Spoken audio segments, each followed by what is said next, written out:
नमस्कार। चलिए आज एक बहुत सीधी सादी सी कहानी समझते हैं जो जिंदगी की एक बहुत गहरी बात सिखाती है। कहानी का नाम है देने की आदत।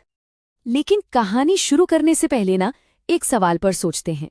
क्या होगा अगर कोई ऐसा इंसान जो हमेशा बस देता ही आया हो, उसे ही किसी से कुछ मांगना पड़ जाए? सोचिए जरा। यही सवाल हमारी आज की कहानी का सबसे अहम हिस्सा है। तो चलिए मिलते हैं इस कहानी के मुख्य पात्र से। ये कहानी है एक ऐसे भिखारी की जिसकी पूरी जिंदगी और जिसकी सोच सिर्फ पाने पर, मतलब लेने पर ही टिकी हुई थी। उसका ना एक रोज का नियम था। वो हर सुबह भीख मांगने निकलता तो था, लेकिन अपनी झोली कभी खाली लेकर नहीं जाता था। घर से ही उसमें मुट्ठी भर जौ के दाने डाल लेता। ऐसा वो इसलिए करता था क्योंकि उसका मानना था कि खाली झोली अपशकुन होती है और उसकी बस एक ही उम्मीद रहती थी, शाम तक ये झोली पूरी भर जानी चाहिए। हर सुबह बस यही एक ख्याल उसके मन में घूमता रहता था।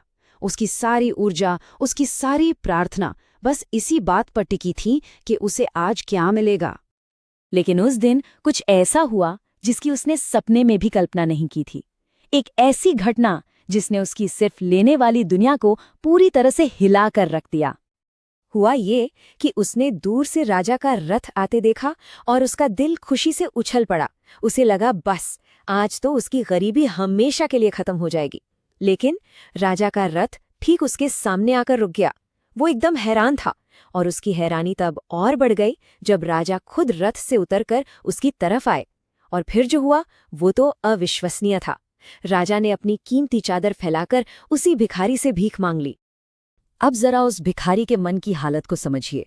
उसकी झोली तो हमेशा लेने के लिए बनी थी। उसने अपनी पूरी जिंदगी में सिर्फ लिया ही था, दिया तो कभी था ही नहीं। और दूसरी तरफ थे राजा जो हमेशा देते थे, लेकिन आज वो मांग रहे थे। ये एक जबरदस्त टकराव था उसकी पूरी जिंदगी की आदत का।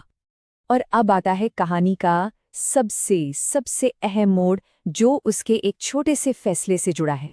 उसका मन देने को तैयार ही नहीं था। भैया उसके स्वभाव, उसकी आदत के एकदम खिलाफ था। हमेशा लेने वाले के लिए देना अपनी पूरी दुनिया को उलटने जैसा होता है। बहुत सोचने और हिचकिचाने के बाद उसने बड़े भारी मन से अपनी झोली में हाथ डाला और जौ के सिर्फ 2 दाने निकालकर उसने राजा की चादर पर रख दिए। सिर्फ 2।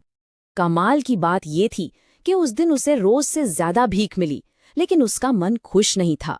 उसे पूरे दिन बस उन 2 दानों को देने का अफसोस सताता रहा। उसे बार बार लग रहा था कि उसने अपना कुछ कीमती खो दिया है। और फिर जब शाम हुई तो एक ऐसा आश्चर्य उसका इंतजार कर रहा था जो उसे एक बहुत गहरी सीख देने वाला था। तो दिन भर की कमाई देखने के लिए जब उसने अपनी झोली को जमीन पर पलटा तो उसके तो होश ही उड़ गए। उस ढेर में जौ के दानों के बीच सोने के 2 दाने चमक रहे थे, बिल्कुल उतने ही जितने उसने सुबह राजा को दिए थे। और बस उसी पल उसे सब कुछ समझ आ गया।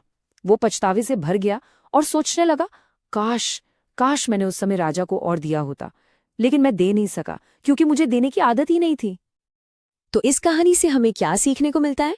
चलिए इसकी जो गहरी सीख है ना, उसे समझते हैं। देखिए, देने की आदत कोई लेन देन या कोई सौदा नहीं है। ये एक सोच है, एक माइंडसेट है जिससे अभ्यास से, प्रैक्टिस से बनाया जाता है। इसमें इनाम इस बात पर मिलता है कि देने की इच्छा कितनी सच्ची थी, ना कि इस हिसाब किताब पर कि बदले में क्या मिलेगा। तो इस कहानी से कुछ बहुत जरूरी बातें निकल कर आती हैं। पहली तो ये कि हमें अक्सर वही लौट कर मिलता है जो हम देते हैं। दूसरी बात, जो कमी की सोच होती है ना, वो बस बचाने पर ध्यान देती है, जबकि जो प्रचुरता की सोच होती है वो बांटने में यकीन रखती है। तीसरी बात, उदारता या जेनरोसिटी एक अभ्यास है जिसे सीखना पड़ता है। और सबसे जरूरी बात, देने का एक छोटा सा काम भी बहुत बड़े बदलाव ला सकता है। ये कहानी ना हम सबको अपने अंदर झांकने पर मजबूर करती है। तो आज का आखिरी सवाल बस यही है, आज हमारी झोली में दूसरों को देने के लिए क्या है?